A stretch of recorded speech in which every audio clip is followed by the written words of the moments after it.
What's up, everybody? This is Earl D, and I'm your host for this first episode of Bear, Black, and Brown. This is a podcast for the Pan-African community and people of color who are exploring and engaging in naturism, nudism, and clothes-free living. And I'm here with my co-host, Antony Hart. What's up? Hey, Antony. This has been a long time coming, right? I mean, we've been talking about this for a while, so I'm glad we got a chance to be able to sit down with all the busy schedules and craziness of life and be able to get something down for this podcast. So, I'm just curious, how do you feel about finally being able to put this together? It's hallelujah. Yeah, it's, ever since we had that big surge on closefreelife.com back in February for the Black History series that we did, and through talking to some people of color, mainly African American folks, about this whole idea that naturism is not something that's foreign to us in terms of our heritage. It's really a part of our heritage. I just been itching to provide a resource for people of color and people who are folks of African descent to really explore this subject some more. Yeah, because as it turns out, I actually talked to a lot of Black people about this. And on the online space, it feels like we're not there. But in terms of people that I have either connected with one-on-one online or in my physical environment, actually, most of them are Black, as it turns out. So we need this now. Yeah, I mean, it's so interesting because there's this idea that, Black people don't do this stuff. Like, that was one of the first blog posts that I came across several years ago when I was first exploring this. And it was like, the title of it was Black people don't do this, but I do.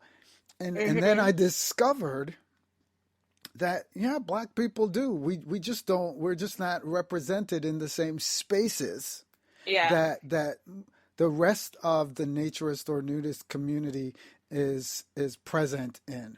And the way that we do it might not look like the way the European community lives it out. And that was one of the things that was really striking to me as I started to explore this whole thing. Because, this is an issue. Someone said to me a while back, I just don't want to be the Oreo in the milk Oh. at a gathering, when I was talking to them about being in a social naturist or socially closed free environment and going to an event or something like that. And they were like, I'm not going to be the Oreo in the milk. Well, I mean, it's fair. I get it, but I mean, it's funny because in some of my conversations, I've discovered that either the individual I'm talking with or someone in their family that they're close to actually does spend time close free. They just don't do it with the labels. So we are doing it. We just don't call it anything. And it's nice to know that now, because now we can we know that there are more Oreos out there. Yeah, and and at that point, they're not really Oreos, right? They're just doing their thing, and people, and I think that's the thing that I figured out, that even though I wasn't hearing about it, even though I wasn't seeing it necessarily in the online space, it was still out there. It's just that maybe people of color aren't as out there and as upfront and as visible and as they don't talk about it as much, but in their own spaces, in their own homes, and so forth, they're doing it. They're living the close free life. They're experiencing this stuff, and that's why I thought it'd be a great thing to be able to put this resource out there. And before we go any further, I just want to give a nod out to a podcast that I found called Bear and Brown that doesn't seem to be going anymore. But those folks were trying to do this very kind of thing. So I want to give a nod to them. It was a husband and wife couple. Again, they had 2 or 3 episodes online that I found. But I want to give a nod to them and say, if you're out there, if you come across this podcast, please reach out to us at closefreelife.com and let us know that you're still out there. We love to work with you because we think it's really important for the voices of people of color, in particular for us, people, African American, Hispanic folks, Black and Brown folks, to be able to have a space to explore this whole experience of close free living. Yep. No, we're not alone. So people, next time you're with your friends, know that probably some of them spend their time close free and you're not alone. You just don't know it. Yeah, I mean, part of the thing is, they talk a lot in the broader space of naturism and nudism about people being more diverse and inviting more people in, but it feels sometimes like in order for that to happen, folks need to embrace that reality for themselves and what that means for them and in terms of their heritage first before Yeah. they can launch out into that broader space. Does that resonate with what you're experiencing too? Yeah, that's it's very much what I'm kind of finding in my individual like one-on-one conversations. It's people want to they want that sense of like this is something that we actually do. It's challenging to repeat the story of being the only one over and over again. Like, for me personally, I go to the yoga studio and sometimes I'm the only Black person there, and then you go to these other spaces and you're the other Black person. It's just it can be hard to come out on something so that can be very personal and yet again be the only one of you. And so I think based on my personal experience as well as one-on-one conversations, like when other women know, like other women of color realize that this is something that we do, they're like, oh, well, I guess I will give it a try. In fact, I do. I have a friend who actually decided to do that with another woman of color that she knows because she realized, oh, this actually is something that like my grandmother does and that I, like other people I know do this. So now I can get out and try it in a public space. And she actually did that. Yeah, I'm glad you shared that because there's this idea out there until we start talking to each other. And that's why we have this podcast, is so that we can begin to have these conversations. But there's this idea out there that this is just totally absent from the experience of people of color. And then you start talking to folks and you realize it's not. Right. And then you start looking at the history and then you realize, oh, wait a minute. It's not at all that way. It's actually a part of our history. And that was, I think, the surprising thing for me when I started doing the research for that article that got so much traction back in February for Black History Month, looking at the history of, how people were operating very much in a close free and by definition based on the European definition of naturism, based on the International Natures Federation's definition of naturism. They were operating in that space way Yep. back before anybody in Europe decided that naturism was a good thing to do. And Yeah. just for people who may not be familiar with it, the International Natures Federation in 1974 defined naturism this way. They said it's a way of life in harmony with nature, characterized by the practice of communal nudity with the intention of encouraging self respect and respect for others and for the environment. Well, our African ancestors were doing that, right? Yep. Before, long before the Europeans, they were, wearing little or no clothes and had the practice of communal nudity and a relationship with nature because they lived on the land, they farmed on the land, they raised cattle on the land, and that's how they operated. But that's not the story that's out there as it relates to naturism, right? That's Yeah, not the story that people hear. And black people in particular and brown people in particular never hear that story. we don't. And the other thing is, when it comes to history in general, I'll say from my experience, um, I mean, I'm one of many who's come from such a lineage of slavery. I have no idea the where the blackness of my heritage comes from. And so even to hear stories about, oh, this is like the ancestry that I came from, it's enriching.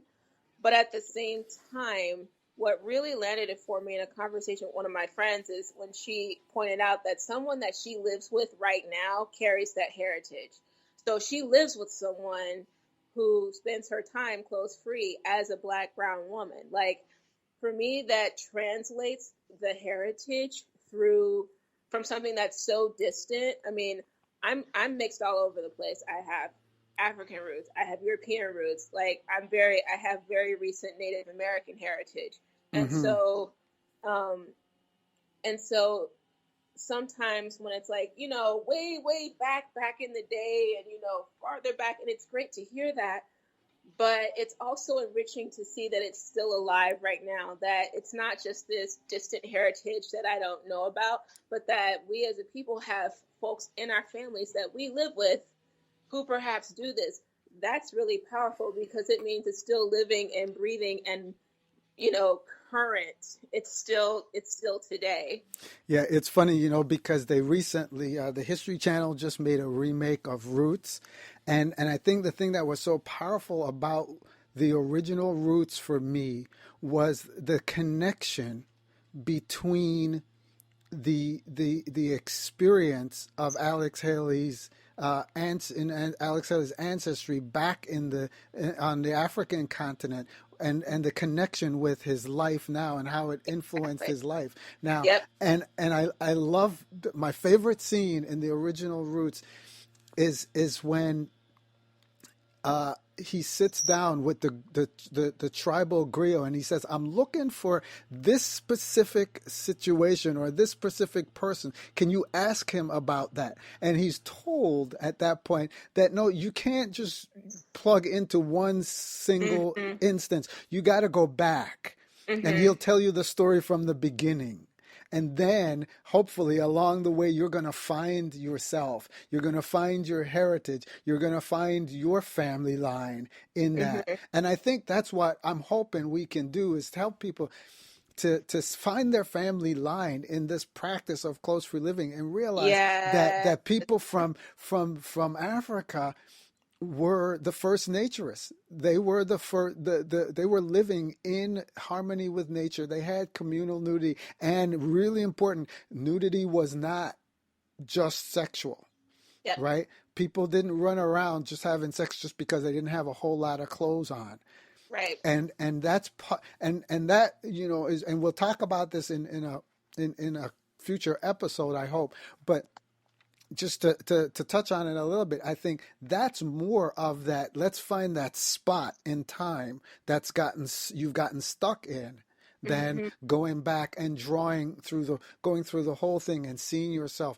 through that whole lineage, that whole story. And Yeah. I think that there's some powerful stuff to be experienced if we can own the the heritage as well as the modern day expression of close free living as our own, not as something that those people do, Exactly. you know? this is us. Like it is, it has been, it always has been, and it still is us Yeah. naturally. Yeah, naturally. And I think that's the thing, you know. I mean, it's natural. It's not something odd or unusual. And the only thing odd or unusual about it is what, you know, we were when the ancestors were told this is odd or unusual. You can't Yeah, do that. yeah. And I was just when I was doing all that research, it was so cool to see all this stuff out there that I never knew existed.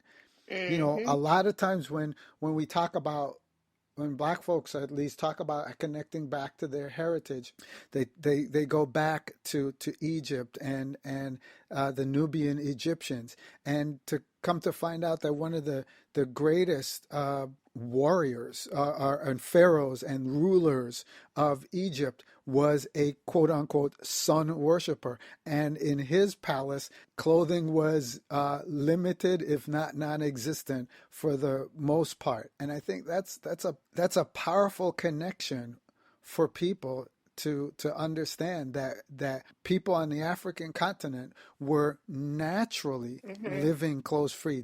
I'm not going to say that they were wearing, and tribes didn't wear any clothes, but the clothing, just by virtue of the weather, right? I mean, Yeah. when you think about it, it's hot, right? And so whether it's people in Africa or people in the Caribbean or people in South America, or you know, those all those cultures, all those native peoples didn't need as much clothes as European or people who lived in the northern hemisphere did. Hmm. So it's just a natural thing, but that's not the story that we hear. And it's that whole idea that, you know, the history of naturism for the most part is written by and through a European lens. Yeah, yeah. And yet here is this incredible legacy that is still resonating with people today, is still being practiced by people today, Hmm. that we just don't know about. What did that mean for you to make some of those connections that you were making? With the people that I talked with in Yeah, person, and finding that all those points of connection. I mean, there was a feeling of, wow, it's actually kind of emotional. I'm almost on the brink of tears. Okay, pull it together. There is a feeling of ownership of, this is mine, and that I'm not putting on somebody else's clothes. I mean, interestingly enough, I'm not putting on the clothing of someone else's idea that this is their thing, that this is now currently the rage, like this is like a recent movement, and you know someone else is spearheading it and blah blah blah. I'm not. It gives me the sense that, um, something that seems like someone else's movement is actually something that I've always been, and that I don't feel like I'm pretending or putting on a costume by taking off my clothes. And let's be real here, right? You're not trying to be white. I mean, Right. that's the undercurrent, right? But that's In the the whole feeling. thing, That's the right? feeling is that, and I don't mean any harm by this, but it's sort of, I mean, I get the same feeling in yoga when I walk into the studio, and it's the studio that I go to is predominantly white, and then to come back to my family, or even to go to a different part of the city, and they're like, well, "What is yoga?" "Oh, it's that white thing." No, it's actually, that's not the heritage of it. I mean, that's what's popular in the media. That's what's on the front of so many mediums and media and content packages, but that's not the history of it. And so to get into clothes freedom and all of that, I'm actually lucky Yeah. because my introduction to it was through a host of black people. A black woman tagged me to try the naked soul yoga thing, which was, you know, headed up by a black woman. It was this, it was a current lineage of like black introduction to the non-sexual nudity. And that's not something that many people are lucky enough to have. It's very much, uh, it's rare. And so to have this connection, to see not only just the current experience of it through the lineage of like one woman to another woman to you to now seeing it through those black points, but also to see the history of it, and then to hear that folks and people's families do that now, it's like, no, this is me. I'm not putting on someone else's culture, which I'm not stepping into someone else's world. This is just mine to own. And there's, it's not, some sort of cultural appropriation, if you will. It's Yeah, actually, that's a great it's point. not mine. It's not, it's mine. It is mine. So that Yeah, means a lot. It means a yeah. lot that this is actually mine. That's a good way to to describe it, I think. And thank you for getting at that. So, what do you think are some of the barriers to being able to get people of color to that place? What are some of the things that you see that maybe hinder the opportunity for people to come to the space or come to the realization that you did? Um, I mean, for one, you know, not that I can't speak for every person of color, but I will say this: that I never even heard of this stuff prior to 2 years ago. I never heard of non-sexual nudity. I never heard of the labels clothes free, naturist, nudist, any of that. That's not something that was talked about at all because when I was growing up, we were fighting for pennies. The family was split up because we didn't have enough money to be in our own housing. So we're like split up between other people. We're basically just trying to get by and survive. And so um, no one's actually talking about this. People are talking about how many jobs so and so needs to have, getting the kids to and from school. It's the very basic elements. So this just literally wasn't part of the conversation at all. And that could be true for others. Like, there just might be other priorities or other things that are taking up most of the time to talk about topics that they actually just might not know about it. Right. And I think getting the word out, period, that this exists and that brown and black people do it is a big first step. Just so that people know that it's out there. Yeah. And like I had the same conversation with my family even as recently as this weekend, opening up to more of them about my close free experience and what I do. And here's the interesting thing: like, once I told my brother, he sat back and realized, and he's very staunchly Christian, and he realized, oh, this is actually how we were originally made. And so then the idea wasn't weird to him, but he had just never heard of it. Right, right. And I think that's one of the things that has to be in the conversation is that when you've got this overarching message that's been hammered into a particular group of people, that this is the right way, the moral way, and that counters everything that you were culturally, and really, again, going back to the example of Roots, when Kunta Kinte was told that he could not keep his name, Mm-hmm. right, and that was literally whipped out of him until he used the name that his slave master gave him.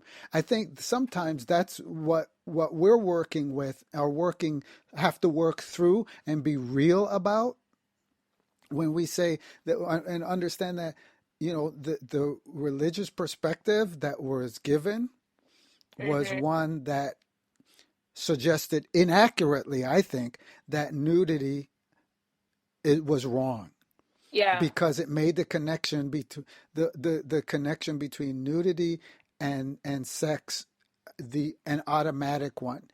And Yeah. so I think people were literally beat to put clothes on, you know? Yeah. And so I think that's something that gets embedded in your collective unconscious, in your cultural, in that intangible cultural thing that gets passed down. So you're not really quite sure why you feel weird, Yeah. when you don't have clothes on, but it's something that, it's been passed on and passed on and passed on. No, that's not right. That's not right. That's not right. But it's that not right thing is coming from a place that in itself is really not right. And it's just about trying to take out of the natural expression of who you are, and Hmm. put you, like you said before, put on a different set of clothes, to pun fully intended. Yeah, exactly. And I think we can't escape the other parts of the conversation about everything else that's going on for people. We never talk about that at least in the online space when I'm looking at tweets and all this stuff. No one seems to think about the fact that people are struggling socially, economically, there are so many stresses on life, and a lot of that saps people's attention. So if you're a family just trying to make it, then who has time to even know anything about this, or even inquire as to, why when they go to church, nakedness is talked about a certain way? Because we went to church all the time when I was little, and we were taught to dress from head to toe, and we were all covered. But we're also grabbing bread off of the free bread truck and dealing with our food stamps. And so we don't ask the question of why. We're not really concerned with that because we're basically trying to make ends meet. And we never talk about that stuff. We're just like, oh, there are prudes out there, and nude is not lewd. And it's like, ugh, I get it, but there's so much other stuff going on that contributes to why people are or are not doing this. I Yeah, mean, and people are asking, why isn't the nature's community or more diverse? Well, people have lives they live. And sometimes those lives are so intense, so day to day, so real that the space in which you operate and you kind of do stuff, just there's no room for that, right? yeah, So you can't just saying it should be more diverse isn't enough. You really have to begin to understand that people are living life and give them tools, if you would, to be able to live that life in a context that helps them appreciate and become more engaged in clothes free living. That's why I use the term clothes free living, because I want people to understand that even if you never go to a clothing optional or clothes free venue, and even if you never go to a clothing optional beach, you can still connect with that part of who you are, hang out at home, just watch a movie, cook, whatever, do the laundry, whatever that is,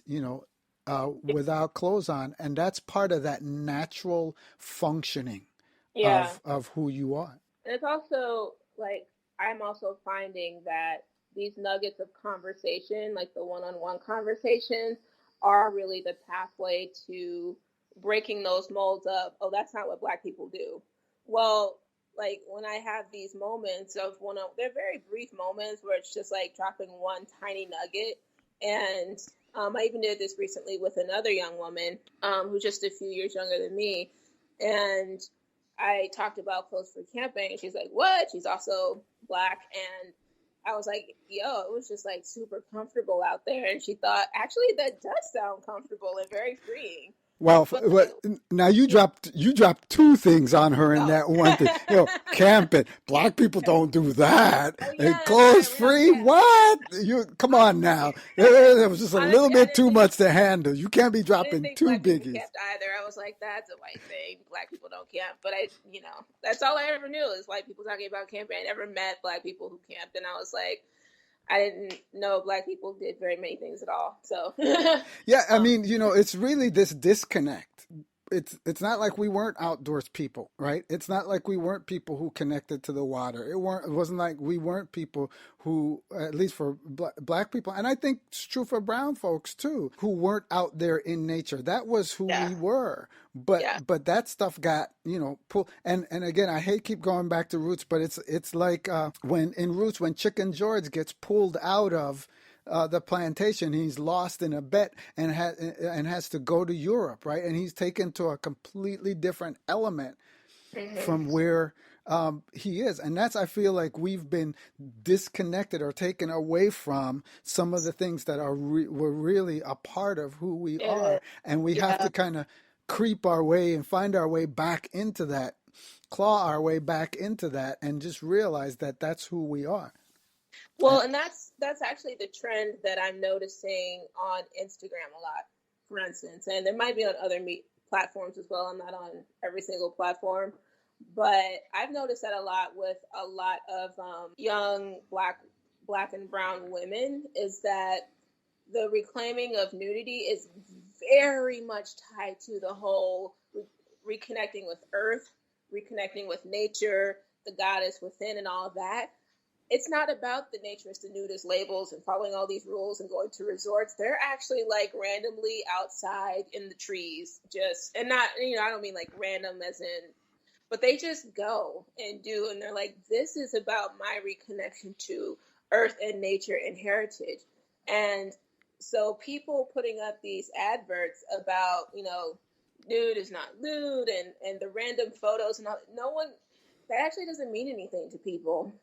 it, yeah, it really doesn't. They're actually, for a lot of the young black women that I'm seeing and young brown women, it's very much about that reconnection to earth, nature, heritage, the queen and the goddess within. It's very spiritual.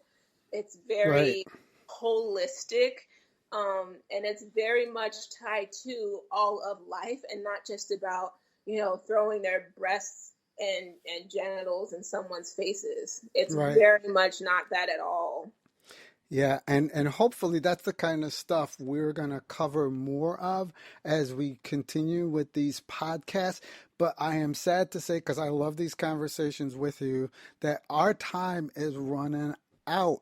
So, what do No, you want to say before we sign off for this episode of Bear Black and Brown? I want to say, so subscribe to the podcast, obviously, my friends, and just know that this is who you are, is it who you always been. Well, I don't know if I can say anything better than that to sign off, except to say that you will be able to find this podcast and show notes from the podcast on closefreelife.com. And having said that, this is your host, Earl D, along with my co host, Anthony Hart, Woo! and we're signing off.